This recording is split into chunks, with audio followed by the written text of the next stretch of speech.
Como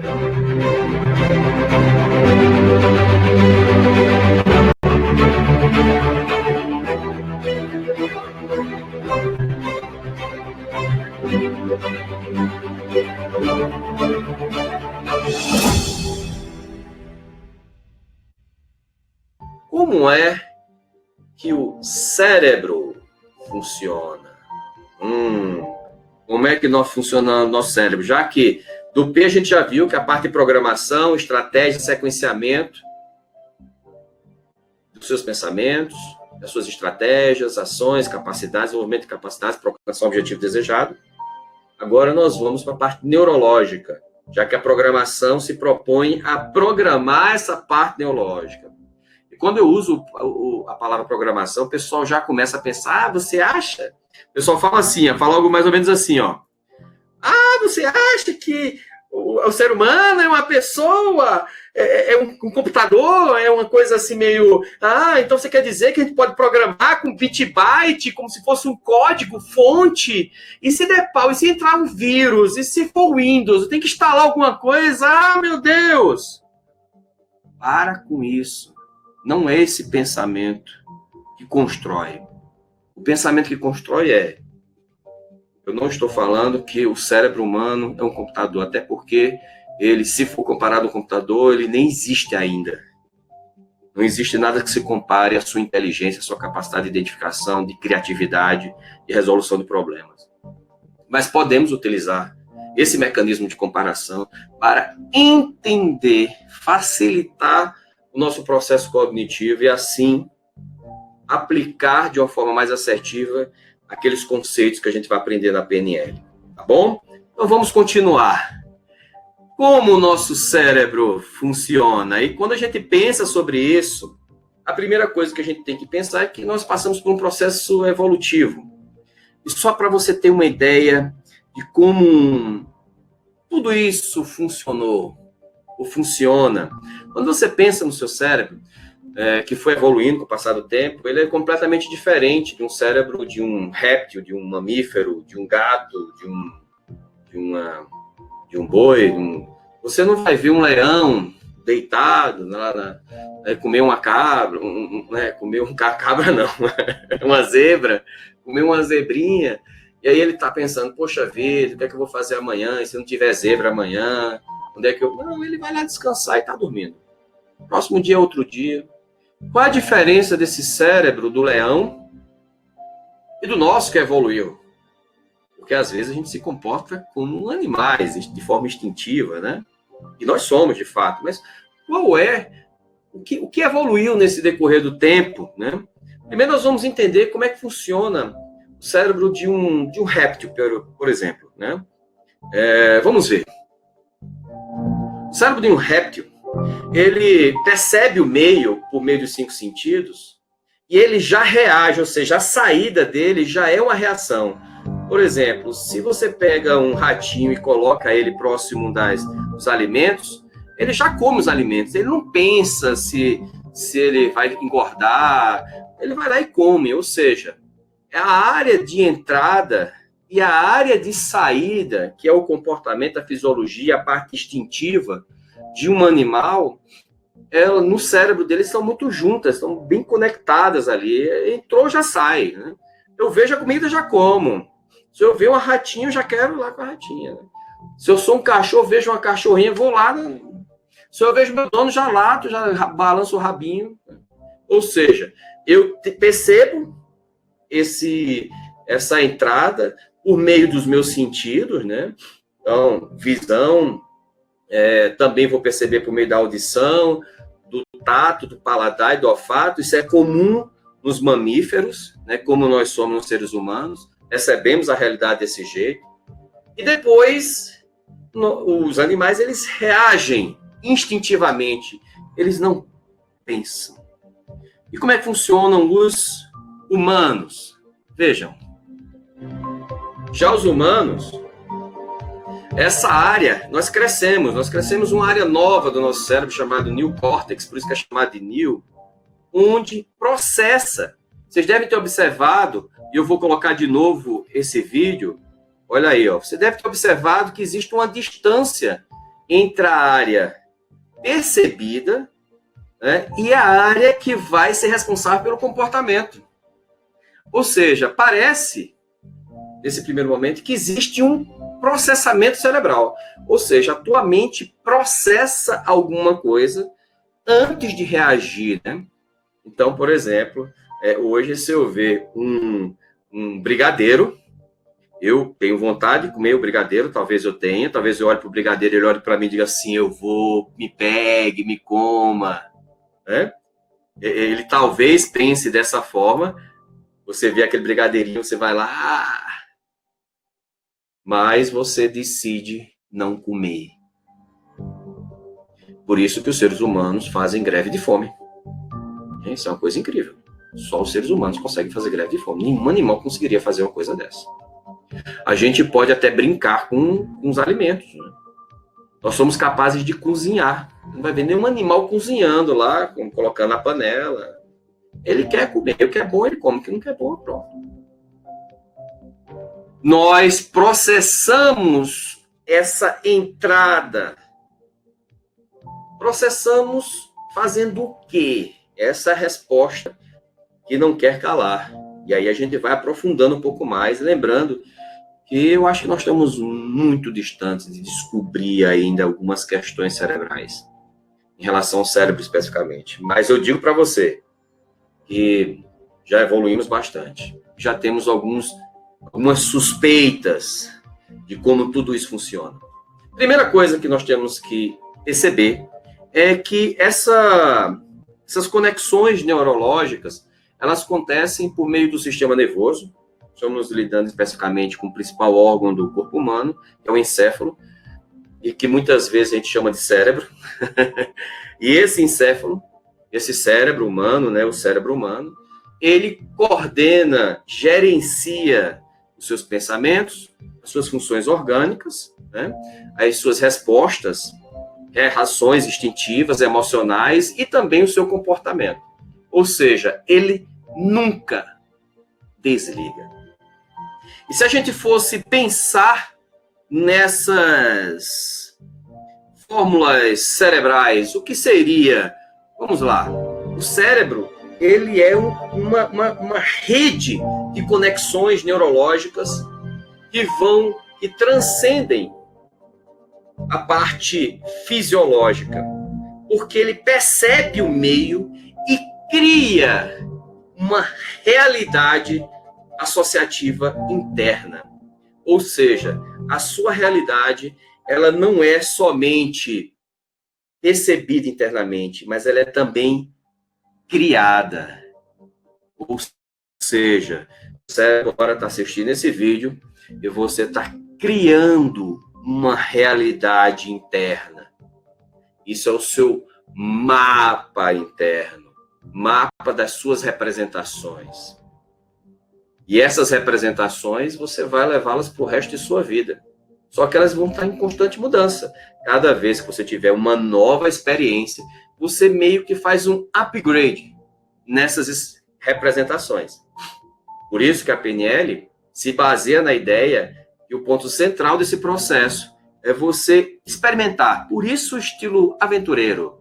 Curioso. É muito curioso. Tem que ser tudo muito curioso.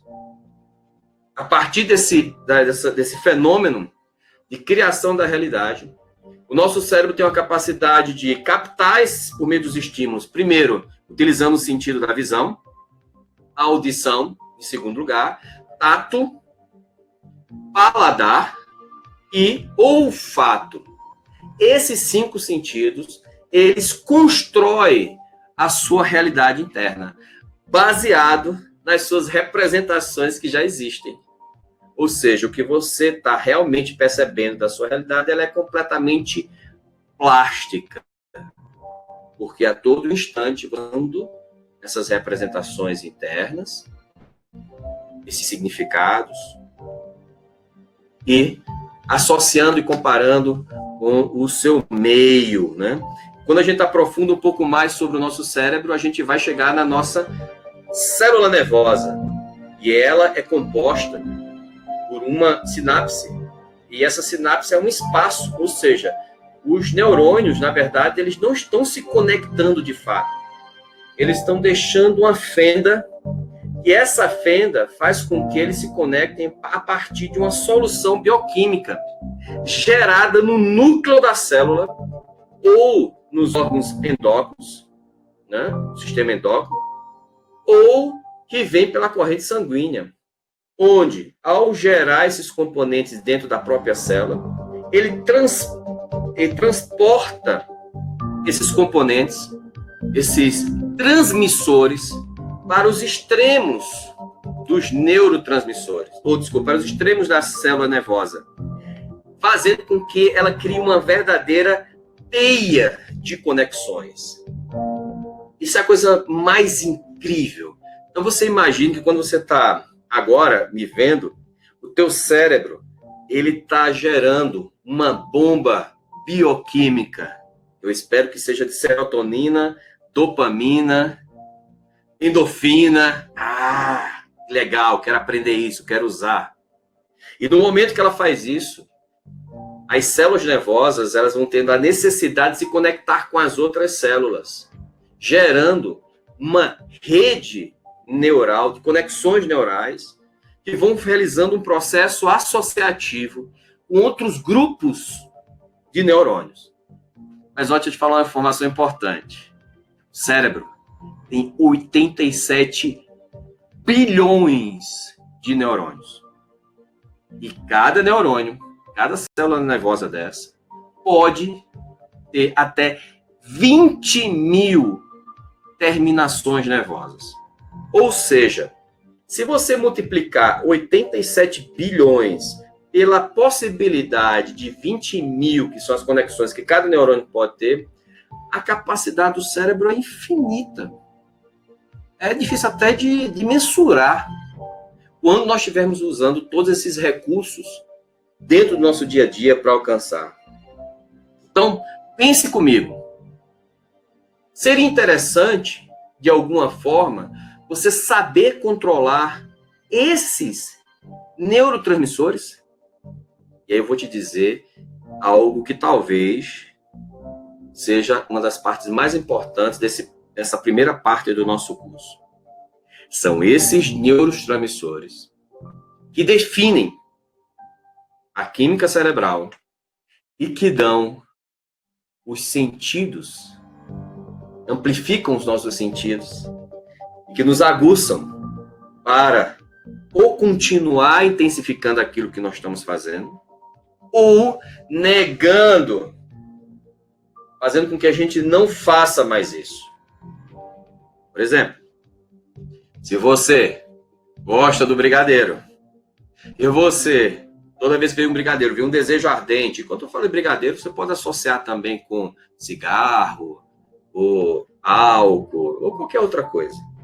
Isso vem um desejo ardente em você. Esse desejo ardente nada mais é do que uma solução bioquímica gerada no teu neocórtex, que faz com que você instintivamente vá lá, quase sem perceber, pegue o brigadeiro e coma. E aí, quando você come, vem aquela culpa, né? Puxa vida, tô com uns quilinhos a mais, decidi para sair dos 95 para 85 e não consigo controlar nenhum brigadeiro. O que é que eu vou controlar na minha vida? Se nem comer um brigadeiro eu controlo. Pensa comigo. Só que esse controle, ele passa primeiro pelo seu pensamento, por uma decisão do seu pensamento, e depois por essa solução bioquímica. E se você souber como, por meio de comportamentos e de pensamentos, de fisiologia, acionar outros neurotransmissores em substituição àqueles, anulando aqueles, inibindo aquelas conexões, você consegue mudar esse estímulo. E se você acha isso um absurdo, isso é a crença, por exemplo, da psiquiatria. Quando você tem uma doença, o psiquiatra vai passar um inibidor para você, um antidepressivo, um ansiolítico e tal, etc. Porque acredita-se que esses componentes, isso é verdade, eles vão agir quimicamente no seu corpo, impedindo que essas conexões ocorram. E aí você deixa de sofrer. Deixando de sofrer, você, opa, peraí, posso me erguer, vou seguir minha vida, depois ele tira o remedinho, e aí você seguiu sua vida. E aquele período seu de sofrimento depressivo, de tristeza constante, ele desaparece. É ótimo, vida que segue, vamos seguir em frente. E é isso mesmo. Perfeito. Ao passo que, imagine, como seria se você pudesse, você mesmo gerar essa química cerebral? Você mesmo construir essas novas conexões? Como seria? Seria algo mais ou menos assim, ó.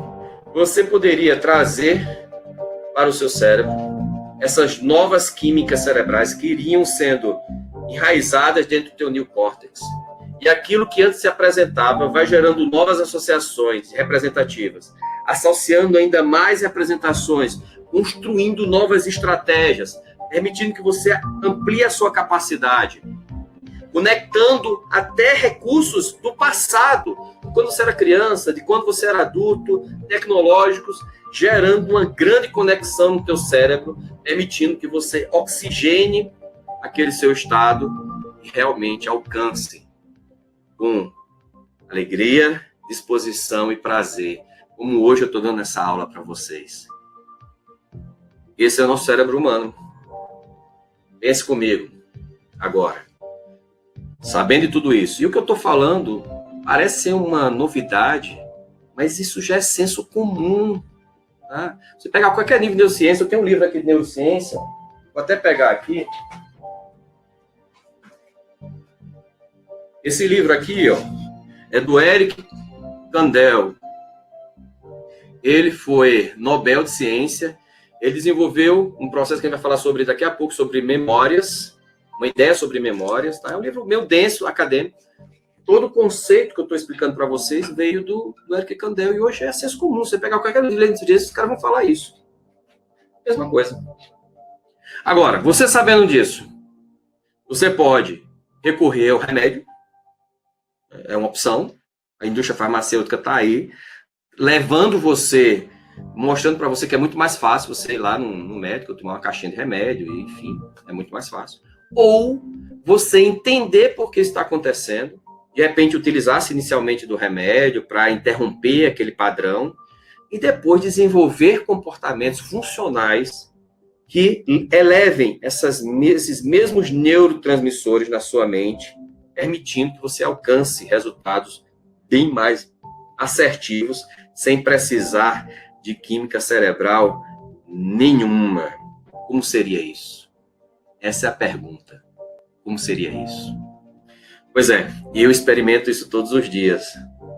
Eu consigo fazer isso. E eu consigo também mostrar para as outras pessoas que elas também podem fazer isso. E você também pode fazer isso. Só que durante muito tempo tiraram essa esperança de nós. Começamos a acreditar que a gente não seria tão capazes de fazer. Me lembro que meu pai chegava para mim e dizia: filho, se você tiver qualquer suspeita de doença, vá direto ao médico. Ele, talvez, é importante ao médico, eu vou ao médico, mas eu não vou ao médico só porque eu tenho uma dor de cabeça ou um resfriado. Eu preciso primeiro entender quais foram os gatilhos que me levaram a isso, para que da próxima vez eu não repita o mesmo padrão comportamental e volte a adoecer. A PNL vai permitir você perceber isso. Então, sabendo que esses seus neurônios eles são extremamente criativos, como é que você constrói a realidade? Já pensou sobre isso? Esse seu mapa interno que você está acessando aqui, ó, essa parte nervosa, neurológica, como é que ela constrói as experiências? Nós vamos começar com uma experiência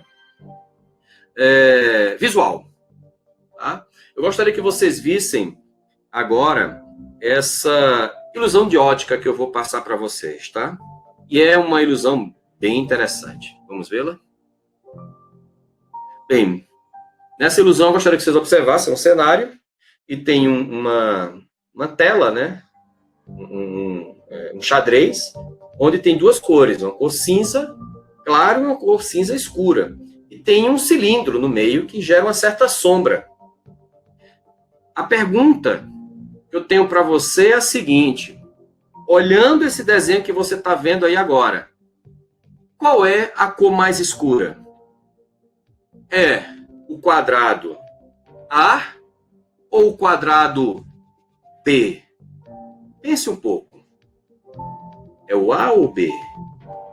Nitidamente é o A. Por que nós temos a sensação que é o A? Claro, eu estou vendo que ele é mais escuro, né? É muito mais escuro que o B. Claro, eu seguramente, se eu tivesse aqui com algumas outras pessoas, eu conheço algumas pessoas que falariam assim: é claro que um é mais escuro que a outra. Eu estou certo, eu estou sempre certo. Isso é a verdade. Eu estou vendo, os meus sentidos não me enganam. Quantas vezes você pensou sobre isso? Mas vamos continuar. Olha só que coisa curiosa. Aparentemente o A é muito mais escuro que o B. Aí ela vai pegar agora. Olha só que coisa incrível. É o mesmo tom de cinza. Como isso é possível? Mágica? É uma mágica. Você sabe que mágica é essa? É a mágica do nosso cérebro. O nosso cérebro, ele tem uma capacidade incrível de dar palpites sobre a realidade. Então ele está dando palpite o tempo inteiro. Então você vê alguma coisa, ele dá um palpite sobre aquilo. Ele é um palpiteiro, sabe? Um palpiteiro, porque suas conexões nervosas estão querendo se conectar o tempo inteiro. Então ele está sempre palpitando. Então ele vê alguma coisa, ele diz: isso aqui deve ser isso aqui é isso aqui. Se você vê uma fruta cítrica, é mais ou menos verde, você já intui, isso aí é um limão. E assim você vai, o seu cérebro vai dando palpites sobre a realidade que você está percebendo. E o mais curioso é que, na maioria das vezes, esses palpites são baseados apenas nas representações internas, porque elas são utilizadas como parâmetro de identificação dessa realidade. E nesse processo de comparação, o cérebro ainda analisa, ele julga, e ele utiliza as áreas do cérebro para concluir aquilo. Depois ele diz: é isso aí mesmo.